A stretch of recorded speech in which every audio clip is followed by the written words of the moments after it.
சொல்றேன். 10 காசு கிடைக்குதுன்னு தெரிஞ்சா பெத்த தாய கூட கூட்டி கொடுக்க தயங்க மாட்டேன்.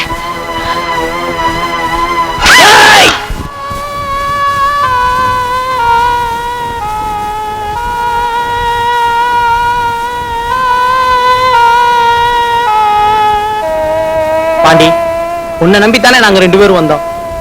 அதனாலதான் செல்வி அப்படி பேசிடுச்சு. பாண்டி, எங்களை மன்னிச்சிரு. செல்வி, பாசம் என்னன்னு தெரியாதுன்னு என்ன பார்த்தா சொன்ன. நீங்க நினைக்கிற மாதிரி நான் பேச்சு குத்துவா பாண்டியும் இல்ல, பாசம் தான் என்னன்னு தெரியாத ஜனமும் இல்ல. எனக்கு பாசமும் உண்டு, அந்த பாசத்துக்கு பின்னால ஒரு கதையும் உண்டு. Doctor Udayamurthy, doctor Udayamurthy. ஐயோ ஐயோ, ஒரு பொட்டச்சி இவன் கை நீட்டி அடிச்சா இந்த பாவியை இன்னும் வேலையில வச்சிருக்காங்க. ஐயோ, எப்ப இவங்க பிரச்சனை கொஞ்சம் என் பிள்ளைய காப்பாத்துறது? பிள்ளை உடம்பு நெருப்பா கொதிக்குதே, யாராவது காப்பாத்துங்களே. ஒரு நல்ல டாக்டர்னு பேர் எடுத்த நீங்க இவ்வளவு கீழ்த்தரமா ஒரு சீஃப் நர்ஸ கை நீட்டி அடிச்சிருக்கீங்களே, உங்களுக்கு வெக்கமா இல்ல? மீனாட்சி மேடம், என்ன நடந்ததுன்னு கொஞ்சம் தெளிவா சொல்றீங்களா? 18ஆம் நம்பர் வார்டுல 6ஆம் நம்பர் பெட்ல ஒரு பேஷண்ட் அட்டெண்ட் பண்ணிட்டு இருந்தேன். எப்படி கவாஸ்கர் கபில் அந்த லெவலுக்கு போடுறனா? ஆமா, வாய் பேசுற, பந்து போடுறத பார். உனக்கு எத்தனை சொல்றேன் நானு? நான் போட்ட மாதிரி போடணும். உன் இஷ்டம் போட நான் எப்படி பிடிக்கிறது? இந்த அப்படி. ஆமா, குடிச்சு கிழிச்சிட்டாலோ. ஐயோ, பந்து. ஐயோ, மாட்டிட்டோம். கஷ்டமா பாக்குது, கண்டுக்காத, கஷ்டம் விட்டுரு. பந்து பாட போட்டு அப்புறம் எடுத்துக்கலாம், விடு. டாக்டர், நான் நல்லா இருவேனா? நான் இல்ல, பப்பிதான். ஏய், போக மாட்டேன் அந்த பக்கம். கால இருந்து ட்ரபிள் கொடுக்காதுன்னு எத்தனை தடவை சொல்லிட்டே இருக்கேன். இந்த மாதிரி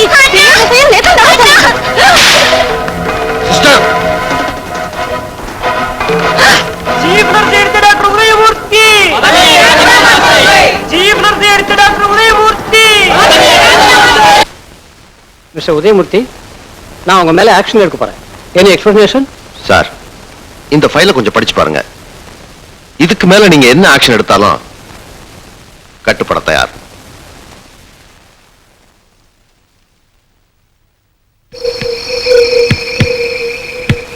ஐ எம் சாரி டாக்டர். நீங்க படிங்க. Doctor, I am sorry, please. உங்க மாதிரி டாக்டர் கிடைச்சதுக்கு ரொம்ப பெருமைப்படணும். இந்த ஸ்ட்ரைக் நாங்க வாபஸ் வாங்கிக்கிறோம். மேடம், நீங்க இந்த ஃபைலை படிச்சு பார்த்துட்டு டாக்டர் மன்னிப்பு கேட்டுக்கிட்டு உடனே டியூட்டிக்கு போங்க.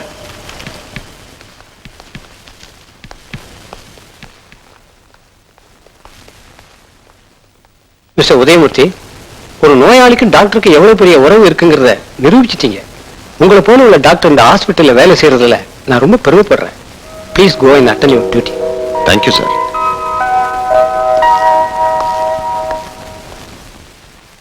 டாக்டர், இவ்வளவு பெரிய ஸ்ட்ரைக்க வாபஸ் வாங்குற அளவுக்கு இந்த ஃபைல்ல என்னதான் இருக்கு? நீங்களே படிச்சு பாருங்க. வேண்டாம், நீங்களே சொல்லுங்க. மேடம், நீங்க அடிக்கிறதுக்காக கை வாங்கின பேஷண்ட் ராஜா ஒரு அனாதை பையன். எனக்கு தெரியும் டாக்டர். அந்த ஒரு காரணத்துக்காக தான் அவன் பண்ற சேட்டையெல்லாம் உங்ககிட்ட ரிப்போர்ட் பண்ணா பொறுத்துக்கிட்டு இருந்தேன். அவன் அனாதைங்கிறது மட்டும்தான் உங்களுக்கு தெரியும். ஆனா இன்னும் 10 மாசத்துல சாக போற பிரெயின் டியூமர் பேஷண்ட்ங்கிறது உங்களுக்கு தெரியாது. இதே ஹாஸ்பிட்டலுக்கு 3 மாசமா அவன் அவுட் பேஷண்டா வந்து போயிருக்கான். ஆனா நம்ம டாக்டர்ஸ் யாருமே அவனை செக்அப் பண்ணல. தற்செயலா நான் அவுட் பேஷண்ட் அட்டெண்ட் பண்ண போறப்ப அவனை செக்அப் பண்ணி பெட்ல சேர்த்தேன். மேடம், அவன் வாழ்ந்தா இன்னும் ஒரு 10 மாசம் தான் உயிரோட வாழ்வான். அதுக்குள்ள நீங்க அவனை அடிச்சு அந்த 10 மாத ஆயுள் காலத்தையும் குறைச்சிடக்கூடாதுன்னு தான் அவனை சாந்தப்படுத்துறதுக்காகத்தான் நான் உங்களை அடிச்சேன். என்ன மன்னிச்சிருங்க மேடம். மன்னிக்க வேண்டியது நான் இல்ல டாக்டர், நீங்க தான். நான் டியூட்டிக்கு போறேன். நில்லுங்க மேடம். அந்த வார்டுக்கு சீஃப் நர்ஸுங்கிற முறையில எனக்காக ஒரு ஹெல்ப் பண்ணுவீங்களா? சொல்லுங்க டாக்டர், நான் என்ன செய்யணும்?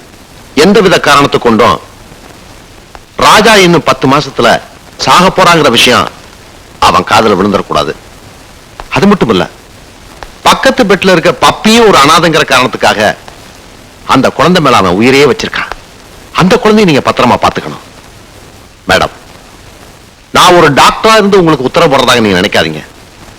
10 மாசத்துல சாக போற ஒரு ஜீவனுக்கு நாம காட்டுற அன்பா எடுத்துக்குங்க. செய்வீங்களா?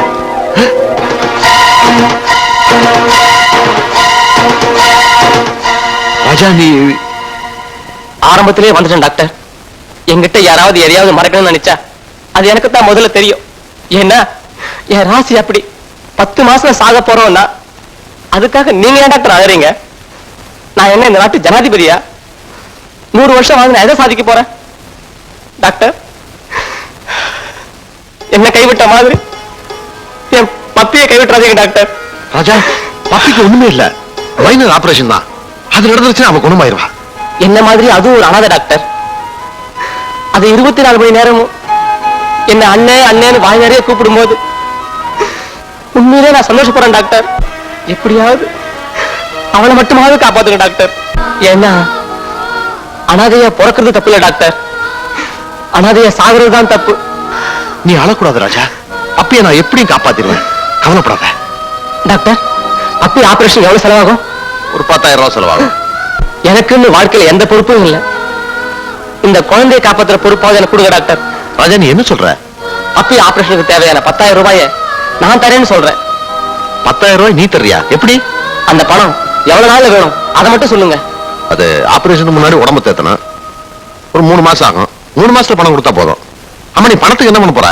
நீங்க கவலைப்படாதீங்க டாக்டர். என் உடம்புல தெம்பு இருக்கிற வரைக்கும் உழைச்சா அந்த பணத்தை 30 நாள் என்னால கொடுக்க முடியும். ராஜா, இப்ப இருக்கிற உன்னோட பாடி கண்ட்ரோலுக்கு எந்த கஷ்டமான வேலையை நீ செய்ய முடியாது. அதையும் மீறி நீ செஞ்சேனா உனக்கு இருக்கிற 10 மாதம் ஆயுள் காலத்தை கூட என்னால அப்பயே நான் காப்பாத்தியே தீருவேன். உங்களுக்கு என்ன, உழைக்க கூடாது, 3 மாசத்துக்குள்ள 10,000 ரூபாய் வேணும், அவ்வளவுதானே? பணத்தோட வர பப்பியை காப்பாத்துங்க. இவ்வளவு நாளும் நம்மளை வச்சுக்கிட்டு இந்த ஆஸ்பத்திரி பட்ட கஷ்டம் போதும். தயவு செஞ்சு நம்மளை ரிலீஸ் பண்ணுங்க. பப்பிமா, உனக்கு என்ன வேணும்னு சொல்லு, அண்ணன் வரும்போது எல்லாம் வாங்கிட்டு வருவேன்.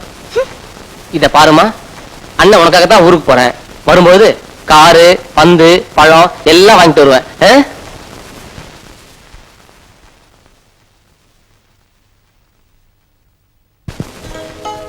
பப்பி நல்ல பிள்ளையாச்சே, சொன்னதெல்லாம் கேப்பா. இல்ல பப்பி? இல்ல, நானும் அண்ணனோட கண்டிப்பா போய்தான் ஆவேன். இந்த பாருமா, அண்ணன் ஊருக்கு போய் உனக்கு தேவையானதெல்லாம் வாங்கிட்டு ஒரு வாரத்துல இங்க வந்துடும். என்ன ராஜா? எதுக்கு ஒரு வாரம்? போன காலம் முடிஞ்சு போச்சுன்னா அதுக்கு முன்னாடியே வந்துருவனே. ஒரு வாரத்துல வந்துடுறேன்னு சொல்ற. சரி, உன்னை நான் நம்புறேன். ஒரு வாரத்துல வரலன்னா அதான் நம்ம விஷயம் தான் தெரியுமே. பப்பின்னா பப்பி தான். இப்ப சொன்னீங்க, இது கரெக்ட். டாக்டர், உங்கள்கிட்ட ஒப்படைக்கிறேன். நர்ஸ், அந்த பீரோல இருக்க மருந்து எடுத்து ராஜாட்ட கொடுங்க. Okay doctor. ராஜா, மருந்த வேலை வேலைக்கு சாப்பிடு. உடம்ப பத்திரமா பாத்துக்க. உடம்பு தானே, பத்திரமா பாத்துக்கிறேன். வரேன் பப்பி.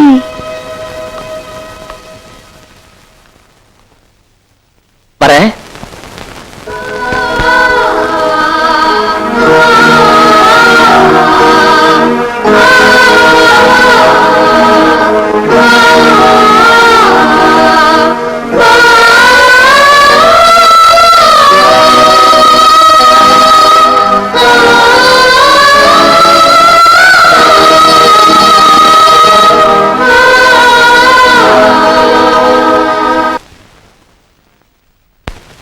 என் பப்பிக்காக 8,000 ரூபாயை எப்படி எல்லாமோ சேர்த்தேன்.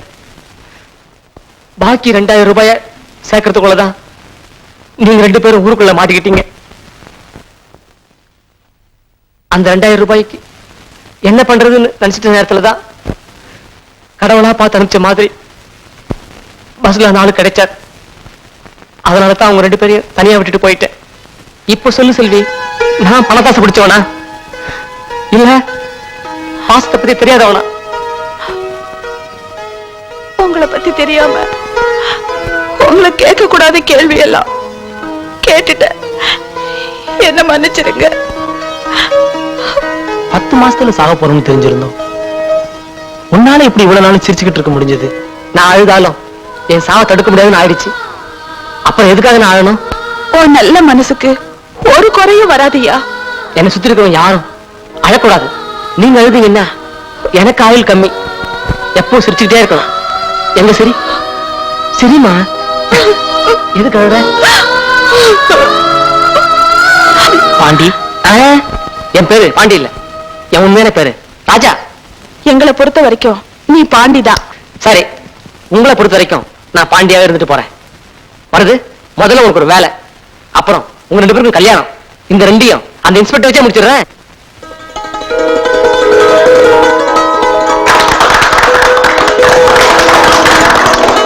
வருது என்ன இதெல்லாம்?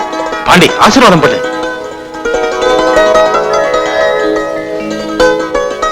தாய் இல்லாம வாழ்ந்தாலும் நோய் இல்லாம 100 ஆண்டு காலம் வாழணும். எந்திரிங்க. அதை எடு. இது வேற சார், சாரி சார். இந்தாங்க சார். மருது, உங்களுக்கு என்னோட சின்ன பிரசன்டேஷன். வருது அப்படியே சார். உள்ள இந்த பாம்பு, நாட்டு வெடிகுண்டு இதெல்லாம் ஒண்ணு இல்லையே. என்ன இப்பெல்லாம் பொட்டலனா ரொம்ப பயமா இருக்கு. எதுக்கோ உடைச்சு உங்க கையில கொடுத்துருங்க. பாண்டி, மருதுவுக்கு எனக்கு தெரிஞ்ச ஒரு கம்பெனில ஒரு வேலை வாங்கி கொடுத்துருக்கேன். அதுக்குண்டான அப்பாயின்மெண்ட் ஆர்டர் தான்